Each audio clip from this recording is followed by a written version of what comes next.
اتنا مولوی حق صاحب کا جو خاندان ہے یہ ان کا شاگرد تھا. سب مولوی الدین وغیرہ یہ سب آیا کہ استادی کے مفتی آگے کہلاتے ہیں. یا اللہ اللہ مالک ہے. آج کیا ہے؟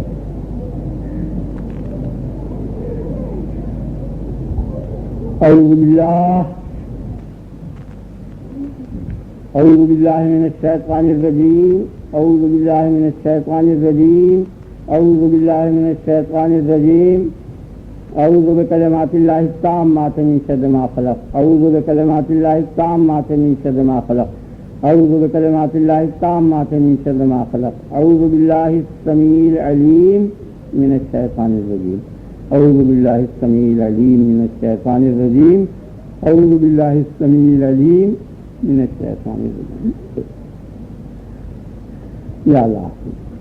بسم اللہ الرحمن الرحیم. وقال الذين لا يعلمون لولا يكلمنا الله أو تأتينا آية كذلك قال الذين من قبلهم مثل قولهم تشابهت قلوبهم قد بينا الآيات لقوم يوقنون إنا أرسلناك بالحق بشيرا ونذيرا ولا تسأل عن أصحاب الجحيم. ولن ترضى عنك اليهود ولا النصارى حتى تتبع ملتهم قل إن هدى الله هو الهدى وَلَئِنِ اتَّبَعْتَ أَهْوَاءَهُمْ بَعْدَ الَّذِي جَاءَكَ مِنَ الْعِلْمِ مَا لَكَ مِنَ اللَّهِ مِنْ وَلِيٍّ وَلَا نَصِيرٍ. الَّذِينَ آتَيْنَاهُمُ الْكِتَابَ يَتْلُونَهُ حَقَّ تِلَاوَتِهِ أُولَئِكَ يُؤْمِنُونَ بِهِ وَمَن يَكْفُرْ بِهِ فَأُولَئِكَ هُمُ الْخَاسِرُونَ. آج کیا ہے؟ وقال الذين لا يعلمون. اور کہا ان لوگوں نے جو جن کو علم نہیں تھا، یعنی جاہلوں نے یہ کہا کہ کیوں نہیں اللہ تعالی ہم سے کلام کرتا، یا کوئی ایسی واضح اور بین دلیل اور معجزہ ہمارے پاس نہیں آتا. اور تاتینا آیا، یا تو اللہ تعالی ہم سے کلام کرے اور یا ہمارے پاس کوئی آیت کے معنی واضح معجزہ کھلی نشانی ہمارے پاس آئے. آپ نے خیال کیا؟ کذالک قال الذین من قبلہم. اسی طرح سے اگلوں نے بھی کہا. پہلے لوگ بھی یہی کہتے تھے کہ اللہ ارن اللہ جاہرتن. پہلے یہودی یہ کہا کرتے تھے کہ اللہ کو کھلم کھلا ہم کو دکھا، اور طرح طرح کے ایسے معجزے مانگا کرتے. کذالک قال الذین من قبلہم. اگلوں لوگوں نے بھی ایسی ہی بات کہی تھی جیسے کہ یہ کہہ رہے ہیں. مثل قولہم کے معنی جیسے یہ کہہ رہے ہیں.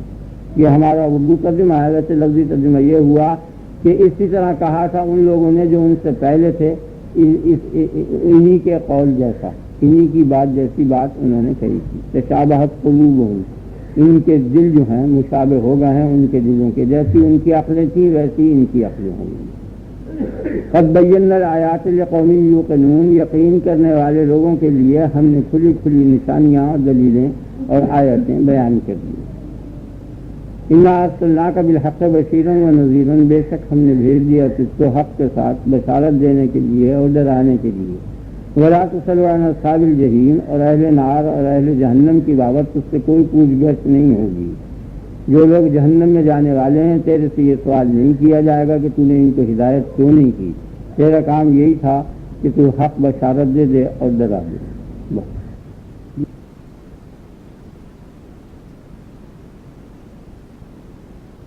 علیک البلاغ. تیرے ذمہ سمجھانا ہے اور ہمارے ذمہ سلجھنا ہے.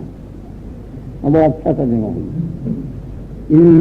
انما علیک البلاغ وعلینا الحساب. تیرے ذمہ سمجھانا اور ہمارے ذمہ سلجھنا، یعنی ہم ان سے حساب لے لیں گے، سلجھ لیں گے. بتائیے تقسیم کار ہو گئی.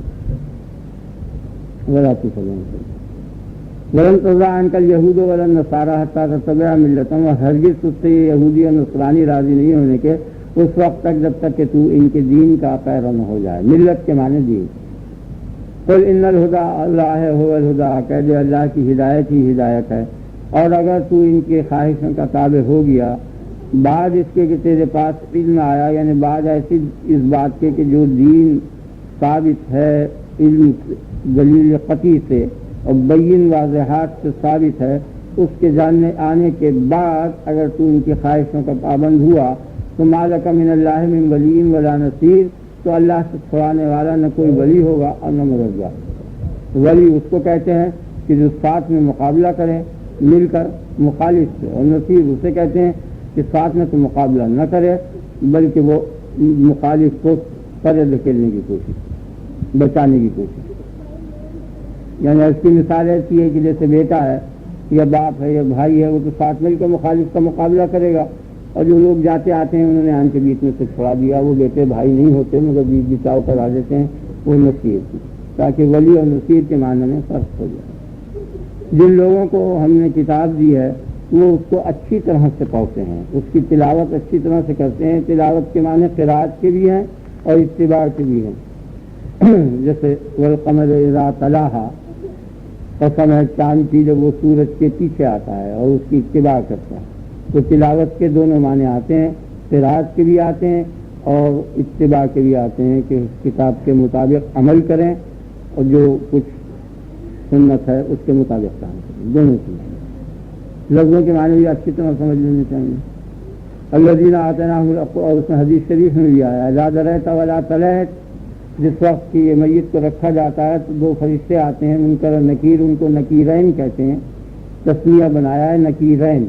نکیر ایک کا نام ہے اور ایک کا نام منکر ہے، تو منکر کو غلبہ دے کے نکیر بنایا اور پھر دو نکیر ہو گئے، اس سے یہ تسمیہ بن گئی۔ یہ تسمیہ بنانے کا قاعدہ ہے کہ دو میں سے ایک اگر غالب ہوتا ہے تو اس کو غلبہ دے دیتے ہیں، جیسے حسنین، حالانکہ ایک حسین ہے ایک حسن ہے لیکن حسنین تسمیہ بنایا، حسین کا حسن بنایا اور پھر حسن کے دو بنا کے اور تسمیہ بنا دیا۔ جیسے نیرین، حالانکہ نیر تو ایک ہی ہے شمس قمر کو، تو غلبہ دے کے نیر بنایا اور پھر اس سے تسمیہ بنایا نیرین۔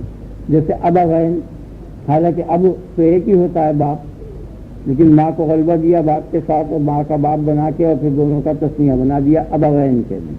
جیسے والدین، حالانکہ دو والد نہیں ہوتے کسی کے بھی، ایک ہی ہوتا ہے، پھیلنا کے نام کے، تو اب والدہ کو غلبہ دیا اور غلبہ دے کے والدہ لیا، یہ زبان کا طریقہ ہے۔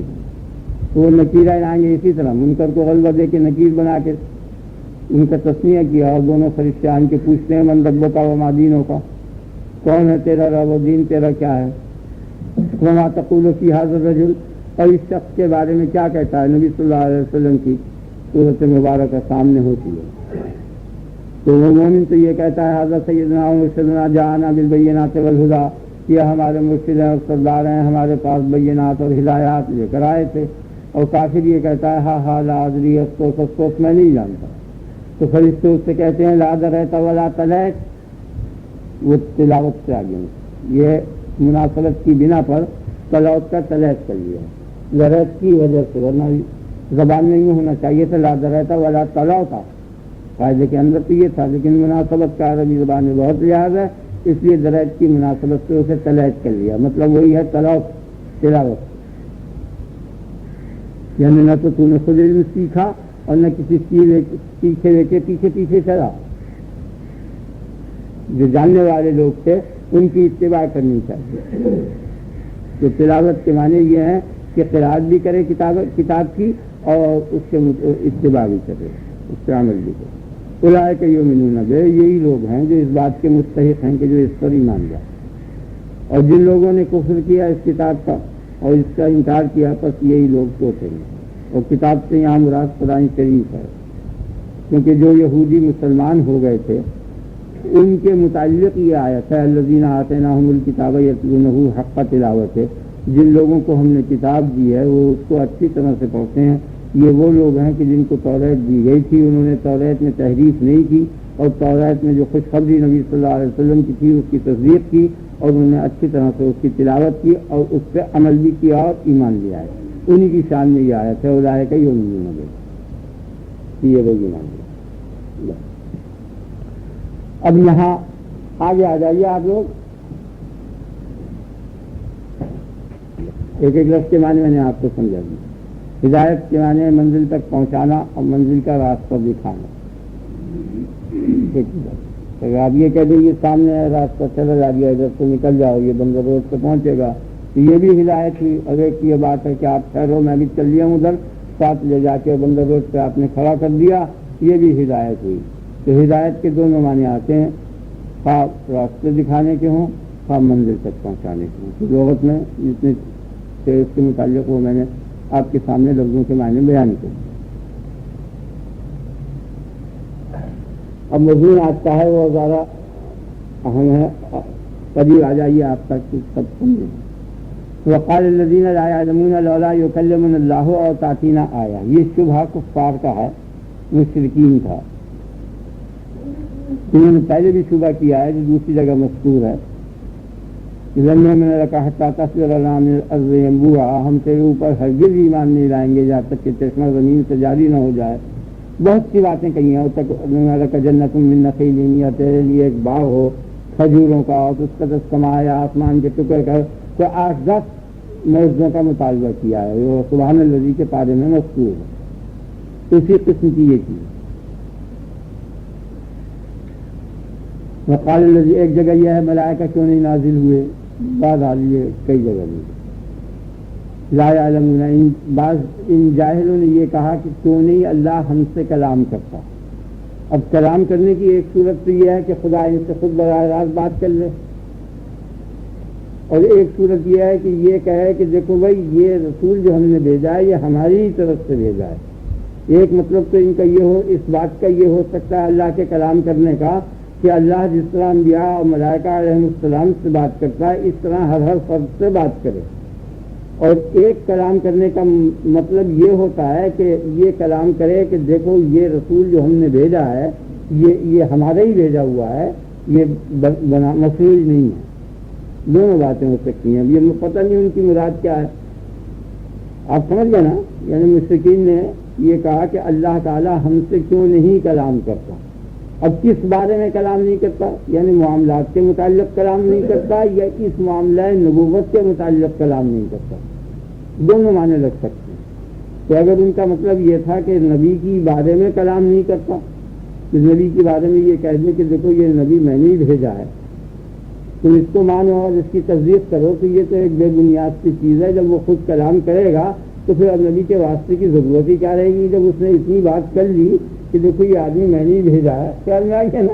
یہ جیسے آپ لکھیں کسی کو اپنے ملازم کو کہ جاؤ تم فلاں دکاندار سے 10 روپئے جا کر لے آؤ، اور وہ پرچہ لکھ کر دیں، اور وہ پرچے کی تصدیق نہ کرے اور کہ مالک کو بلا کے لاؤ. مالک آئے گا تو وہ خود ہی لے جائے گا، اس کو کہے گا ہاں میرا بھیجا ہوا ہے. اتنی زحمت کی ضرورت باقی نہیں رہتی. آپ میری بات سمجھ گئے نا؟ ٹھیک ہے.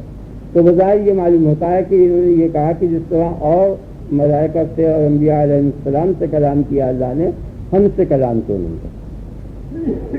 اچھا اگر نہیں کیا تھا کلام اور تاتی نہ آیا، یا ہمارے پاس کوئی آیت آئے. آیت سے ان کی مراد ایسی واضح دلیل کہ جو ناقابل شبہ اور ناقابل انکار ہو، یہ مطلب ہے. ورنہ قرآن شریف آئی گیا تھا اور معجزات بہت کثیر وہ دیکھ ہی چکے تھے.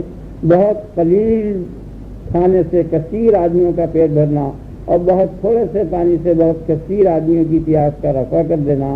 اس قسم کے معجزات بہت کثیر ہوتے رہتے تھے دن راتی تقریباً، اور وہ ان کے لیے کافی نہیں تھے. اس کو آپ کی سمجھ میں بات آ گئی ہے؟ اللہ تبارک و تعالیٰ سے یہ کلام کرنا چاہتے ہیں اتنی بلند کی. اب اس بات کو سمجھیے کہ شبہ کیا ہے. شبہ یہ ہے کہ جب تجھ کو ایک بات کو ثابت کرنا ہے تو ایسی واضح اور بین چیز لا کہ شبہ کی گنجائش نہ رہے تاکہ تیرا مقصد پورا ہو جائے. یہ کفار خدا سے یہ کہہ رہے ہیں کہ تجھے جو بھی کچھ ثابت کرنا ہے، ہاں اپنی الوہیت یا اس کی نبوت، تو اس کے متعلق ایسی واضح اور روشن دلیل لا کہ اس کے بعد تیری الوہیت اور اس کی نبوت کے تصدیق کرنے میں کوئی دقت، پریشانی، شبہ باقی نہ رہے. یہ شبہ ہے. آپ سمجھ گئے نا؟ یہ آیت سے یہ شبہ نکلا. ویسے لفظوں سے معنی سے کچھ نہیں پتہ چلتا کہ کیا رہے ہیں. خیال میں آ گیا نا؟ تو ایسی دلیلیں بیان کرنی کہ جس میں شبہ ہو یا احتمال باقی ہو وہ بے سود ہیں.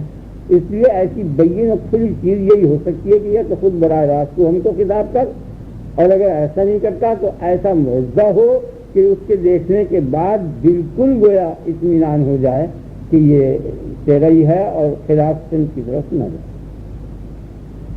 اس نے اس کا جواب یہ دیا کہ قد بینا الآیات لقوم یوقنون. اس شبہ کا جواب اللہ تبارک و تعالی نے یہ فرمایا کہ ہم نے بہت سی دلیلیں اور بہت سی آیتیں بیان کر دی ہیں جس کے لیے لقوم یوقنون، ان لوگوں کے واسطے کہ جو یقین حاصل کرنا چاہتے ہیں. تو پہلے یقین کے معنی آپ سمجھ لیں. مطلب یہ ہے کہ مقصد یقین ہے، مقصد علم نہیں ہے. آپ سمجھیں علم اور یقین کا فرق. یعنی اللہ تبارک و تعالیٰ کو ہر شے کا علم ہے لیکن یقین نہیں ہے. سمجھ آ گیا نا؟ یقین صفت ہے انسان کی، غیر اللہ کی، اور یہ صفت جو ہے خدا کی نہیں ہو سکتی، کیونکہ یقین اس شے کا ہوا کرتا ہے کہ جس شے کے اندر احتمال بے یقینی کا ہو، یعنی امکان اس بات کا ہو کہ اس کا یقین نہ ہو سکے، اس شے کا یقین ہوتا ہے. تو خدا کا علم ایسا نہیں ہے کہ اس کے خلاف کا اس میں احتمال ہو کہ ممکن ہے خدا کو کچھ پتہ نہ چلے کسی چیز کا. ایسا احتمال نہیں قائم ہو سکتا. اس لیے خدا کے لیے کبھی یقین کا لفظ نہیں آتا، نہ قرآن میں، نہ حدیث میں، نہ محاورے میں، اور انسانوں کے لیے آتا ہے. اب یقین کے معنی آپ سمجھ لیں کہ یقین کس چیز کا نام ہے، تاکہ مضمون شبہ کا جو تقریر ہے اس کو بیان کر کے اس کا حل بیان کر دیں کہ کیا ہے، اور اللہ تبارک و تعالی نے کیا دلیل اور کیا حل بیان کیا. اسے دیکھیے کہ کتنی عجیب و غریب بات بیان کی ہے. ویسے آیت کے اندر بالکل سادہ ترجمہ ہے اور ساری تفسیریں ہیں، آپ سب تفسیروں کو دیکھ جائیے، کہیں گنجائش نہیں ہے. باقی اس نے شبہ کو بیان کیا اور شبہ کی تقریر میں نے آپ کے سامنے کر دی اور شبہ کا حل بتایا، اس حل کی تقریر بیان. پہلے ان الفاظ کے معنی سمجھ لیں. زبان سے جو لفظ نکلتے ہیں ان کی دو حالتیں ہوتی ہیں. کبھی تو ان لفظوں سے کوئی چیز سمجھی جاتی ہے اور کبھی نہیں سمجھی جاتی. تو جن الفاظ سے کوئی شے سمجھی جاتی ہے ان الفاظ کو کلمہ کہتے ہیں، اس کو کلمات کہتے ہیں. اور جن الفاظ سے کوئی چیز نہیں سمجھی جاتی ان کو مہمل کہتے ہیں. سمجھ آ گیا نا؟ زبان سے ایسی آوازیں بھی تو نکلتی ہیں جیسے پانی والی، روٹی ووٹی. تو روٹی سے تو ایک چیز سمجھی جاتی ہے لیکن ووٹی سے کچھ نہیں سمجھا جاتا. تو ووٹی مہمل ہے اور وہ موضوع ہے اور اسی موضوع کو کلمہ کہتے ہیں. خیال میں آ گیا نا؟ اور کلمے سے اب بہرحال اصل مقصد پر آنا چاہیے، زیادہ تفصیل کی رحمت کی بیان کرنے کی ضرورت نہیں. کلمے سے جملہ مرکب ہوتا ہے، بیچ کی چیزوں کو چھوڑیے. اور جملے دو قسم کے ہوتے ہیں، ایک میں تو طلب ہوتی ہے، کچھ چیزوں کا مطالبہ ہوا کرتا ہے، اور ایک میں اخبار ہوتا ہے. تو جملے میں، جس جملے میں خبر ہوتی ہے، جملہ خبریہ، جب وہ ذہن میں آتا ہے اور خیال میں آتا ہے، جملہ خبریہ اسے کہتے ہیں کہ جس میں نفی اور اس بات سے خبر دی جائے کہ فلاں شے ہے اور فلاں شے فلاں شے نہیں. یعنی وہ جملہ جو محتمل صدق و کذب ہو اس جملے کو جملہ خبریہ کہتے ہیں. جس جملے میں صدق اور کذب کا احتمال ہو اس جملے کو جملہ خبریہ کہتے ہیں. اور جس جملے میں صدق و کذب کا احتمال نہ ہو اس جملے کو جملہ انشائیہ کہتے ہیں. جملہ خبریہ جب انسان کے خیال میں اور ذہن میں آتا ہے تو اس جملے خبریے کے صدق و کذب کی طرف ذہن ملتفت ہوتا ہے یا نہیں ہوتا. دو صورتیں ہوتی ہیں. کبھی ایسا ہوتا ہے کہ انسان کے خیال میں وہ چیز آتی ہے اور انسان جملے خبریے کے صدق و کذب کی طرف بالکل ملتفت نہیں ہوتا، تو وہ خالی تخیل کہلاتی ہے جو شعر کے معنی ہوتے ہیں. اس تخیل کو شعر کے معنی کہتے ہیں، وہ معنی شعری ہوتے ہیں. تو ان کو صدق و کذب سے کوئی بحث نہیں، خواہ واقع میں وہ چاہے ہو یا نہ ہو، محض ایک تخیل ہوتا ہے. اور اگر صدق و کذب کی طرف ذہن ملتفت ہوتا ہے تو اس کی دو صورتیں ہوتی ہیں، یا دونوں کی طرف برابر ملتفت ہوتا ہے یا کم و بیش ملتفت ہوتا ہے. اگر دونوں کی طرف برابر التفات ہوتا ہے، صدق و کذب کی طرف جتنا صدق کی طرف ہوتا ہے اتنا ہی کذب کی طرف ہوتا ہے، تو اس دونوں التفاتوں کا نام اس مجموعے کا شک ہے. شک کسے کہتے ہیں؟ یعنی صدق و کذب کی طرف برابر التفات ہو.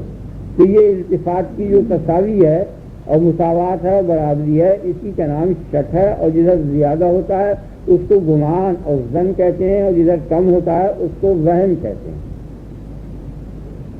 اور اگر ذہن سمجھ آ گیا نا آپ کے، اور اگر ذہن دونوں طرف ملتفت نہیں ہوا بلکہ فقط ایک طرف ہوا، خواہ وہ ایک طرف کوئی سی ہو، صدق کی ہو یا کذب کی ہو، کسی ایک ہی جانب ملتفت ہوا اور دوسری جانب اس کا التفات نہیں ہوا تو اس التفات کو قطع کہتے ہیں کہ یہ بات قطعی ہے، یعنی التفات یک طرفہ ہے، یعنی محض سچی ہے یا محض جھوٹی ہے، اس میں شبہ نہیں ہے دوسری چیز کا، نہ جھوٹ میں سچ کا شبہ ہے نہ سچ میں جھوٹ کا شبہ ہے، اس کو قطع کہتے ہیں، قطعی کہتے ہیں، حتمی کہتے ہیں، جزمی کہتے ہیں، سمجھ میں آ گیا نا آپ کو؟ اور اردو زبان والے سے کہہ دیتے نا یہ عام طور پر بولا جاتا ہے قطعی کا، تو یہ ایک طرفہ التفات قطع کہلاتا ہے۔ اب اس کی تین صورتیں ہیں، جیسے اس کی تین صورتیں تھیں ایسے اس کی بھی تین صورتیں ہوتی ہیں کہ یہ ایک طرفہ التفات واقع کے مطابق ہے یا واقع کے مطابق نہیں ہے۔ اگر یک طرفہ التفات واقع کے مطابق نہیں ہے، یعنی واقع میں تو تھا صدق اور اس نے قطعی کذب سمجھا، یا واقع میں تھا کذب اور اس نے قطعی صدق سمجھا، آپ سمجھ گئے نا کہ یہ یک طرفہ التفات جو واقع کے مطابق نہیں ہے اس کو جہل مرکب کہتے ہیں، یعنی واقع میں وہ محض سچ تھا، اس نے اس کو محض جھوٹا سمجھا، یا واقع میں محض جھوٹ تھا، اس نے اس کو محض سچا سمجھا۔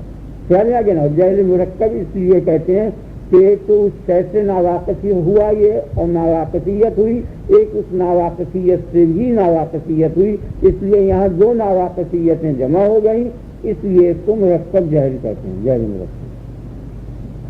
اور اگر یک طرفہ التفات واقع کے مطابق ہے تو اس کی دو صورتیں ہیں کہ یہ یک طرفہ التفات جو واقع کے مطابق ہے یہ شک ڈالنے والوں کے شک سے ٹوٹ سکتا ہے یا نہیں ٹوٹ سکتا۔ اگر ٹوٹ سکتا ہے تو اس یک طرفہ التفات واقع کے مطابق کا نام تقلید ہے، اور اگر نہیں ٹوٹ سکتا تو اس یک طرفہ التفات واقع کے مطابق کا نام یقین ہے۔ سمجھ گیا کہ یقین کے معنی آپ کو معلوم ہوگا کہ وہ یک طرفہ التفات کہ جو واقع کے یک طرفہ ہو، واقع کے مطابق ہو اور ٹوٹ نہ سکے، اس کو یقین کہتے ہیں۔ سمجھ میں آ گیا نا؟ اب یقین کی حقیقت کیا ہے کہ اس میں خلاف کی گنجائش ہی نہیں ہے۔ ظن میں تو یہ ہوتا ہے نا کہ غلبہ ہوتا ہے، رجحان ہے، مگر جانب ثانی اور جانب آخر کا بھی احتمال باقی ہے، گمان ترجیح ہوتی ہے کہ غالب گمان یہ ہے کہ سچ ہے، یعنی سچ کی طرف رجحان تو ہوتا ہے لیکن جھوٹ کا احتمال باقی ہوتا ہے، اور اس کے اندر جھوٹ کا احتمال بھی باقی نہیں ہوتا، محض رجحان ہی رجحان ہوتا ہے۔ اگر نا آپ کے خیال تو یہ رجحان جو ہوگا کیونکہ یہ فعل ہے عقل کا، اس لیے اس کے اندر یہ چیز نہیں ہونے کی کہ جیسے ایک ہے، یہ آپ دیکھ لیں، آپ نہیں سمجھے میری بات، جیسے سورج ہے، آپ دیکھ رہے ہیں نا کہ جو چیز آپ دیکھ رہے ہیں وہ اور ہے اور جو آپ کو یقین ہے وہ اور ہے۔ غور سے سمجھیں، آپ اطمینان سے نہیں سمجھ میں آئی بات، یعنی آپ کو اس بات کا یقین ہے کہ سورج کو جتنا دیکھ رہے ہیں اتنا نہیں ہے، زمین سے یہ 159 گنا بڑا ہے، نہ صحیح 159 گنا بڑا آپ کے علم میں، لیکن یہ یقین ہے کہ جتنا دیکھ رہے ہیں اتنا نہیں ہے، اس سے بڑا ہے۔ سمجھ آ گیا؟ تو وہ تو یقین ہے، اور جو دیکھ رہے ہیں یہ علم ہے، یہ شعور ہے، ان دونوں میں فرق ہے۔ شعور تو ایک طباق سا معلوم ہوتا ہے، زیادہ سے زیادہ ایک چینی کے برابر معلوم ہوتا ہے، یہ تو شعور ہے۔ اگر یہ غلط ہو جائے تو ہر بینا اندھا ہو جائے، تو بہرحال یہ بھی حق ہے، یہ اتنا معلوم ہوتا ہے، اور یہ بھی آپ کو یقین ہے کہ اتنا نہیں ہے جتنا دکھائی دے رہا ہے، بلکہ اس سے بڑا ہے۔ آپ سمجھے نا؟ بڑی عجیب بات ہے یہ جو میں آپ کے سامنے بیان کر رہا ہوں، بہت مشکلوں کو حل کر دے گی۔ یقین اور چیز ہے اور یہ مشاہدہ اور چیز ہے، یہ شعور ہے۔ سمجھ میں آ گیا نا؟ یہ نہیں آیا؟ ٹھیک ہے نا؟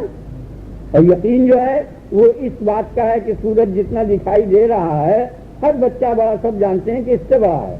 اب یہ کہ کتنا بڑا ہے، اب یہ ریاضی والے جانتے ہیں کہ اس کی کتنی مقدار ہے، مہندس جانتے ہیں، انجینئر لوگ جانتے ہیں، بہرحال جتنا دکھائی دے رہا ہے اس سے یہ یقیناً بہت بڑا ہے۔ تو ان دونوں علموں میں فرق ہو گیا نا، تو یہ جو علم ہے یہ شعور کہلاتا ہے، اور وہ جو ہے اس کا یقین ہوگا کیونکہ اس میں جانب آخر موجود ہے۔ آپ سمجھے نا؟ موجود ہوتے ہوئے ایک طرفہ التفات ہے، نہیں سمجھ آئیے گا، یعنی یہ بڑا ہے اور بڑا ہونے کے خلاف جتنا نظر آ رہا ہے اتنا ہونے کا چونکہ احتمال تھا، اس کے باوجود اس احتمال سے عقل نے قطع نظر کر کے یہ طرفہ قطعی فیصلہ کیا کہ یہ موجود دکھائی دینے کے والی چیز سے بڑا ہے. ہو گیا کہ نا؟ تو اس لیے یہاں جو علم ہوا ہے اس علم کا نام یقین ہے، اور یہاں جو علم ہوا ہے اس کا نام شعور ہے.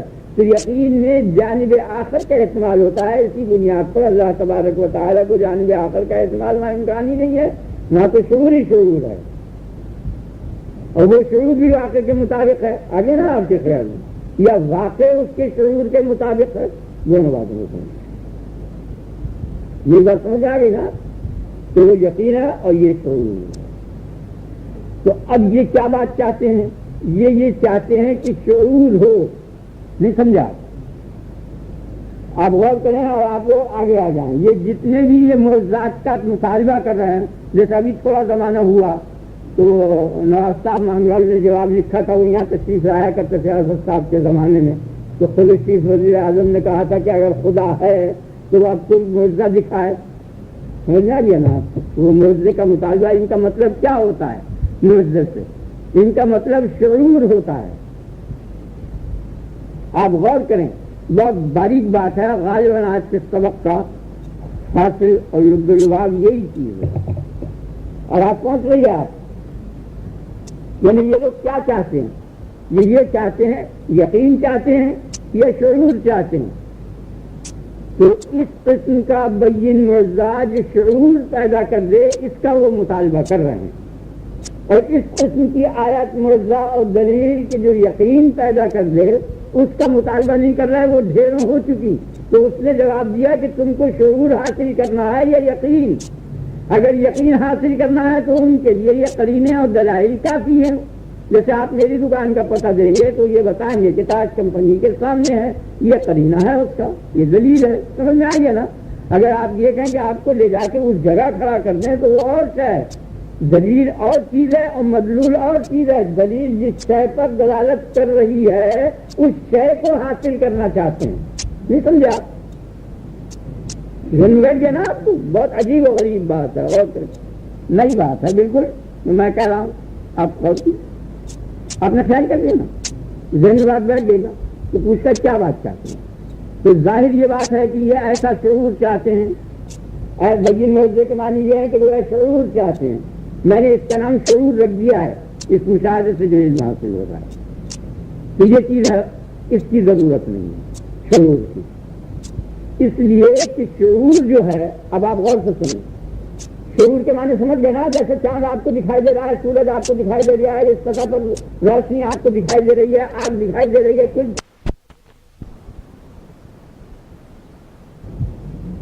سمجھ آ گیا نہیں آپ کے؟ تو تم ایسا علم چاہتے ہو کہ جو تمام حیوانات میں مشترک ہو. تو عقل کا فیل جاتا رہا تو کل انسان مثل جانوروں کے ہو جائیں گے، اور یہ جو میں نے نئی مخلوق بنائی ہے میری ساری کاریگری غارت ہو جائے گی. نہیں آیا آپ کے خیال میں؟ تو ایسا بگی شعور دوں گا. امتن واحدۃ، اگر اللہ تعالیٰ چاہتا تو تم سب کو ایک گروہ کر دیتا، تم سب ایک جانور بن جاتے. نہیں آیا آپ کے خیال؟ سب کو شعور ہے. کتا بھی جانتا ہے کہ سورج نکل گیا، شیر بھی جانتا ہے، ہر شخص جانتا ہے، مکھیاں بھی جانتی ہیں، سب جانتے ہیں. یہ نا کل جانور جانتے ہیں، سب کو شعور ہے. تو ایسا شعور چاہتے ہو تو اس کے معنی یہ ہے کہ تم میں جو ان حیوانات سے زائد ایک نعمت ہے وہ نعمت کھو دی جائے، انسانیت کو ختم کیا جائے اور حیوانی شعور دیا جائے. سمجھ جائے گا نا؟ تو اس میں ایک نقصان تو یہ ہے کہ انسانیت اور اختیار ختم ہو جاتا ہے، اور دوسرا نقصان یہ ہے کہ مشاہدے اور شعور سے جو علم حاصل ہوتا ہے وہ کبھی صحیح ہوتا ہے اور کبھی غلط ہوتا ہے. کیا میں آگے نا کہ اب شعور ہوا آپ کو ایک چینی کے برابر ہے سورج، لیکن واقعے کے قطعی خلاف ہے، اتنا بڑا وہ نہیں ہے. نہیں سمجھ آیا؟ اور اگر یقین چاہتے ہو تو یقین کے لیے قرینہ چاہیے، کیونکہ اگر اللہ تو آپ سمجھ گئے نا، اس قرینے کے واسطے بے شمار معجزات نبی صلی اللہ علیہ وسلم کی معجزات اور صفات کے موجود ہیں، جو ہر شعر ان کا اور ہر چیز بتا رہی ہے کہ عام انسانوں جیسے وہ نہیں، وہ کافی آگے. اسی لیے فرمایا قد بینا الآیات لقوم یوقنون.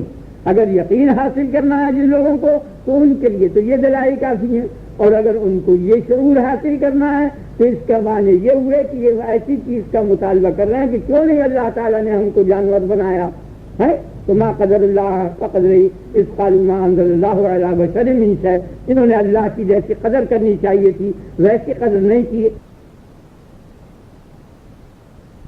ان کو یہ شعور حاصل کرنا ہے تو اس کا معنی یہ ہوئے کہ یہ ایسی چیز کا مطالبہ کر رہے ہیں کہ کیوں نہیں اللہ تعالیٰ نے ہم کو جانور بنایا ہے، تو ما قدر اللہ قدری اس قالوا ما انزل اللہ علی بشر من شیء، انہوں نے اللہ کی جیسی قدر کرنی چاہیے تھی ویسی قدر نہیں کی، کب؟ جب یہ کہنے لگے کہ اللہ نے کسی بشر پر کچھ نہیں اتارا، یعنی نبوت کا انکار کرنا در حقیقت انسانیت کی نعمت کو ظاہر کرنا ہے، ذہن میں جناب یہ مطلب، یعنی قوت اختیاری ختم ہو جائے گی جو انسان اور حیوان کے درمیان میں فارق ہے، اور اختیار ختم ہونے کے بعد پھر وہ بالکل مثل جانور کے ہو جائے گا، اور یہ نوعیت جو مخلوق ہے انسانی یہ ختم ہو جائے گی۔ لو شاء اللہ لجعلکم امۃ واحدہ ولکن لیبلوکم فیما آتاکم، لیکن وہ آزمانا چاہتا ہے تم کو اس شے میں جو اس نے تم کو دی ہے، وہ کیا شے ہے؟ وہ عقل و اختیار، اس کی آزمائش ہے۔ اگر عقل و اختیار نہ ہوتا تو پھر بے شک سب ایک ہوتا۔ اگر آپ اب ویسے دوسرے طریقے سے آپ سمجھ لیں کہ اگر اللہ تبارک و تعالیٰ سامنے یہ کہہ دے تو کس کی مجال ہے جو انکار کرے؟ نہیں کر سکتے، اور اگر ایسی کھلی روشن دلیل آ جائے تو کس کی مجال ہے جیسے سورج لڑکا ہے جو انکار کرے؟ دونوں صورتوں میں قوت اختیاری ختم ہو جائے گی اور اضطرار رہ جائے گا، مجبور ہو جائے گا ماننے پر، انکار پر قدرت باقی نہیں رہنے کی، اور مقصد یہاں یہ ہے کہ انکار پر قادر ہوتے ہوئے اقرار کرے، قوت اختیاری باقی رکھنے کے لیے، ٹھیک ہے آپ؟ تو اگر اس نے صحیح بات کا اقرار کر لیا، جو صحیح پر راضی ہو گیا اور صحیح پر مجبور ہو گیا تو وہ ملائکہ میں شامل ہو گیا، آئیے نا آپ کے خیال میں۔ اور اگر اس کے خلاف سن پر راضی ہو گیا بے علمی اور بے شعوری تو جمادات اور نباتات ان میں شامل ہو، یہ بیچ کی جو مخلوق کی بیچ و بیچ خیر امت اور وسط یہ ختم ہو گئی، کیونکہ اس قسم کے شعور پیدا کرنے کے معنی یہ ہے۔ آگے دوسری وجہ یہ ہے کہ ایسا بین معجزہ کے ہاتھ پر یا ملک کے ہاتھ پر نہیں ہوا کرتا، ذرا سا فرق رکھا۔ اگر آپ کس اگر بالکل خدا کی طرح مردے کو زندہ کرے، خدا کی طرح سے جو فعل خدا کے ہیں اسی طرح نبی کرے تو اس میں اشتباہ ہو جائے گا، اس لیے اس میں ذرا سا پردہ رکھا جاتا ہے تاکہ شبہ میں پڑے اور شبہ میں پڑھ کر غور کرنے کے بعد پھر تعین کرے، ورنہ پھر بدیہی ہو جائے گا، اور بدیہی ہونے کے بعد ایک دم مجبور ہو جائے گا۔ آگے نا آپ کے خیال میں تو اس لیے وہ چاہتے ہیں ایسا کر دے، تو ایسا کرنے کے معنی یہ ہے کہ ان کو انسانیت سے ظاہر کر دے، اور اس پر خدا قادر ہے کہ ان سب کو انسانیت سے ظاہر کر دے، لیکن چونکہ اس کی مشیت ایک نئی مخلوق کے بنانے کی اعلیٰ نعمت دی تھی، اچھی چیز بنائی تھی، اب اس سے درخواست کریں کہ کیوں ایسا کیا، سمجھ میں آئی ہے نا، ذہن میں نا، اس لیے تو خدا تبارک و تعالیٰ خود ظاہر ہو جائے، یا خدا تبارک و تعالیٰ تمام مثلا فرشتے کو بھیج دے، یہ کہتے ہیں الملائکہ کیوں نہیں ہم پر فرشتے نازل ہوتے؟ ارے فرشتہ اگر اصلی حالت میں آئے گا تو مجبور ہو جاؤ گے، سمجھ آ نا، تکلیف ثابت ہو جائے گی، اختیار باقی نہیں رہنے کا۔ اور اگر انسان کی حالت میں آئے گا تو یہ موجود انسان جو مدعی نبوت ہے جس طرح اس کا انکار کر رہا ہے اس طرح اس کا انکار کرو گے کیا فائدہ؟ اور اگر وہ اپنی اصلی حیات میں آئے گا تو اس میں برداشت نہیں رہنے کی، تم کو ماننے پر مجبور ہو جاؤ گے، اور یہ انسانیت اور اختیار ختم ہو جائے گا اور تکلیف ساقط ہو جائے گی، اور تم خدا کے مخاطب بتکلیف جو ہے نہیں مخاطب بن سکو گے۔ تم یہ چاہتے ہو کہ ایسا خطاب ہو جیسے زمین آسمان سورج چاند اور پنکھوں کو نباتات اور جمادات کو ہوا، اسی طرح سے وہ پھر سب ہوتے چلے جائیں گے، اس نے انکار کی قابلیت زمین آسمان نے کہا کہ ہم تو مجبور ہو کر آ رہے ہیں، جس طرح نہیں تم کو مختار بنا دیا، تم مخالفت کرتے ہوئے مکی ہو، مخالفت کی قدرت ہوتے ہوئے جو مکی ہوگا، یعنی کوئی غریب آدمی آن کے اگر آپ کی اطاعت کر لے تو کیا جو مد مقابل ہے آپ کا مقابلہ کر سکتا ہے، پھر آن کے مکی ہو تو وہ آپ کے لیے باعث سے مسرت بھی ہوگا، باعث سے کمال بھی ہوگا، نہیں سمجھا، اور اس کے لیے باعث سے فوج بھی ہوگا، اور میری بات سمجھ دو نا، میں سمجھتا ہوں بڑی وضاحت ہوگی، یہی سمجھا ٹھیک ہے نا؟ قال الذين لا يعلمون لولا يكلمنا الله تاکہ آیا کہ ذرا قاضی فائز کے معنی ہوگا۔ انا ارسلناک بالحق بشیرا ونذیرا ولا تسأل عن اصحاب الجحیم، ہم نے تم کو بالکل صحیح اور حق طریقے پر بھیجا ہے اور تم کو خوشخبری سنانے والا اور ڈرانے والا، اور لیکن انجان کار کی تم سے کوئی پوچھ گچھ نہیں ہوگی، تم بالکل فکر نہ کرو اور تم یہ ان کے پیچھے پڑے ہوئے اس کا خیال چھوڑ دو، جہنم میں جسے جانا ہو جائے گا تم سے یہ نہیں کہا جائے گا یہ کیوں جہنم میں گیا، تم نے کیوں نہیں، تم ان کی ملت یعنی ان کے دین کے متبع نہ ہو جاؤ۔ آگے نا آپ بات سمجھ گئے نا، یہ بھی ذرا باریک بات ہے، غور کرنے کی ہے۔ یعنی نبی صلی اللہ علیہ وسلم تو یہ چاہتے تھے کہ یہ میرے دین کے پیرا ہوں، اور وہ یہ چاہتے ہیں کہ یہ میرے دین کے پیرا ہو جائیں، مقابلہ ہو رہا ہے۔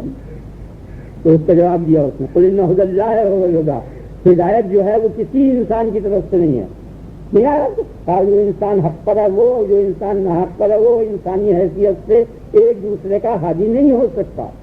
ہدایت تو وہی ہے جو اللہ کی ہدایت ہے۔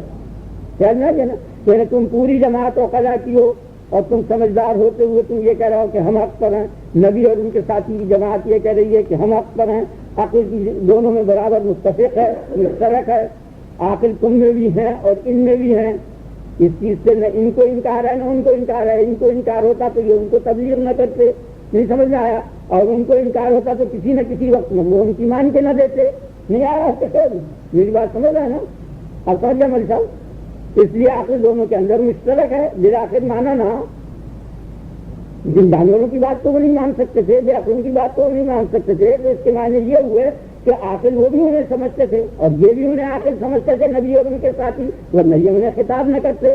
تو کہتا ہے کہ تم ان کے پیرا ہو جاؤ، وہ کہتے ہیں تم ہمارے پیرا ہو جاؤ، تو اس نے جواب دیا کہ کوئی کسی کا بھی پیرا نہیں ہو سکتا، کوئی اس قابل نہیں ہے انسانوں میں سے کہ ایک دوسرے کا پیرا ہو، بحیثیت انسان ہدایت کرنے کے قابل نہیں، کیونکہ عقل مشترک ہے اور نتیجہ مختلف ہے، تو معلوم ہوا کہ عقل ہدایت پر نہیں جا سکتی۔ آپ سمجھے نا میری بات، عقل ان میں بھی ہے اور ان میں بھی ہے، وہ عقل سے ضلالت تک پہنچے اور یہ عقل سے ہدایت تک پہنچے، اور مبدا جو ہے پہنچنے کا دونوں کا ایک ہے عقل، تو دونوں کو یا ضلالت تک پہنچنا تھا یا ہدایت تک پہنچنا تھا، لیکن جب نتیجے مختلف ہو گئے تو معلوم ہوا کہ ہدایت اور ضلالت دونوں عقل کے نتیجے نہیں ہیں، بلکہ جس کو اللہ تبارک و تعالیٰ چاہتا ہے ہدایت کر دیتا ہے۔ اس لیے اس نے اس شبہ کا یہ جواب دیا کہ تمہیں ان کی پیروی کی کوئی ضرورت نہیں ہے، ان ھدی اللہ کہہ دے ھدی الہدی، ان کو سمجھا وہ یہ بات کہ ہدایت تو صرف اللہ کے ہاتھ میں ہے، تمہارے پیدا ہونے سے کچھ نہیں ہوتا، تم ہمارے پیدا ہوتا کچھ نہیں ہوتا، اگر تم ہمارے پیدا بھی ہوگے تو وہ بھی اللہ کی ہدایت کے ماتحت ہوگے، نہیں سمجھا، انسانی حیثیت سے نہیں ہوں گے۔ میری بات سمجھ آئی؟ آپ نے خیال کر لیا؟ واضحات آ گئے کہ جن سے دین ثابت ہو گیا، جو معلوم ہیں دلائل بینہ سے، علم کے بعد آنے کے معنی یہ ہے علم نہیں بلکہ وہ چیزیں کہ علم جن کے ساتھ متعلق ہو چکا بین طریقے پر، تو کیا ہوگا؟ مالک من اللہ عام ہے خطاب، ویسے ظاہر نبی صلی اللہ علیہ وسلم کی طرف ہے، مقصد یہ ہے ہر شخص کہ بین دلائل آنے کے بعد اگر پھر کو غیر ہدایت کی طرف متوجہ ہوگا تو اللہ سے اس کا کوئی بچانے والا اور چھڑانے والا نہیں ہوگا، نہ مددگار ہوگا اور نہ بیچ میں پڑھ کے بچاؤ کرانے والا ہوگا۔ الذين آتيناهم الكتاب يتلونه حق تلاوته أولئك يؤمنون به ومن يكفر به فأولئك هم الخاسرون۔ جن یہودیوں کو جو ایمان لے آئے ہیں قرآن شریف پر ہم نے کتاب دی ہے، وہ اس کو جیسا پڑھنا چاہیے اور جیسا اس پر چلے، اور نبی صلی اللہ علیہ وسلم کا ضرور السلام پڑھنے لگے، اللہ اکبر کبیرہ والحمد للہ کثیرہ وسبحان اللہ بکرۃ سبحان الملك القدوس القدوس القدوس القدوس اللهم صل على نبينا وسيدنا مولانا محمد وآله وصحبه أجمعين۔ میں نے روایت میں کہا کہ اللہ تبارک و تعالیٰ نے فرماتا ہے کہ اگر کوئی شخص یا جامع الناس لیوم اللہ رضی کی لفظ کہہ کے دعا مانگے تو اللہ تبارک و تعالیٰ دعا قبول کرتا ہے۔ فرمایا رسول اللہ صلی اللہ علیہ وسلم نے ایک روایت میں تو آپ پر بھی اسی طرح یا جامع الناس یا جامع الناس لیوم اللہ رضی یا جامع الناس لیوم اللہ رضی ربنا لا تزغ قلوبنا بعد إذ هديتنا وهب لنا من لدنك رحمة اللهم إنا نسألك اليقين اللهم إنا نسألك الأسرى والآخرة في الدنيا والآخرة وصلى الله تعالى على خير خلق محمد وعلى آله وصحبه وسلم